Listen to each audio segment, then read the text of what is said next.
Hi. கணவனும் மனைவியும் ஒரே மொழியில பேசும்போதே 1008 பிரச்சனைகள் வருது. புரிதல் இல்ல அப்படிங்கிறாங்க. ஆனா பாருங்களேன், கணவன் வேற மொழி, மனைவி வேற மொழி. ஆனா எந்த விதமான பிரச்சனையும் இந்த மொழியை வைத்து வரல அப்படின்னு சொல்றாங்க.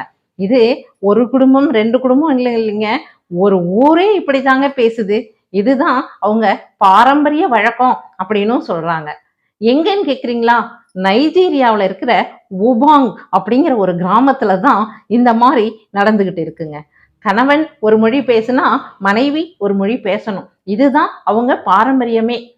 அதாவது ஒரு கணவன் ஆடை அப்படிங்கிறதுக்கு நாகி அப்படின்னு சொன்னார்னு வச்சுங்களேன், உடனே அவங்க மனைவி என்ன சொல்லுவாங்க அப்படின்னா அரிக்கா அப்படிம்பாங்களாம். லாங்குவேஜ் வேற வேற, ஆனா புரிதல் ஒன்னா இருக்கும். ஒரே அந்த ஆடைங்கிற ஒரு வார்த்தைக்கு இந்த மாதிரி 2 வார்த்தைகள்ல அவங்க பேசிக்குவாங்க. இது சாதாரணமா தான் ஃப்ரெண்ட்ஸ், ஒரு எக்ஸாம்பிளுக்கு சொன்னேன். அவங்க பேசிக்கிறதே இப்படிதான், அடுத்தடுத்த லாங்குவேஜ்ல தான். இவர் ஒரு லாங்குவேஜ், அவங்க ஒரு லாங்குவேஜ், அப்படிதான் பேசிக்குவாங்களாம். இந்த லாங்குவேஜ்னால எந்த பிரச்சனைகளையும் இது வரைக்கும் வந்தது இல்லையா. இதுக்காகவே சிறு குழந்தைகள்ல இருந்தே அவங்க குழந்தைகளுக்கு, ஆண்களுக்கு வேறு வேறு மொழிகளும், பெண்களுக்கு வேறு வேறு மொழிகளும் கத்து கொடுத்துட்டு இருக்காங்களாம். பாருங்க ஃப்ரெண்ட்ஸ், எப்படி இருக்கு பாருங்களேன். எப்படி ஒரு வினோதமான வழக்கங்கள், பாரம்பரியங்கள் எல்லாம் இந்த உலகத்துல இருந்துட்டு இருக்கு. நினைச்சா ஆச்சரியமா இருக்கா இல்லையா? நினைச்சு பாருங்க.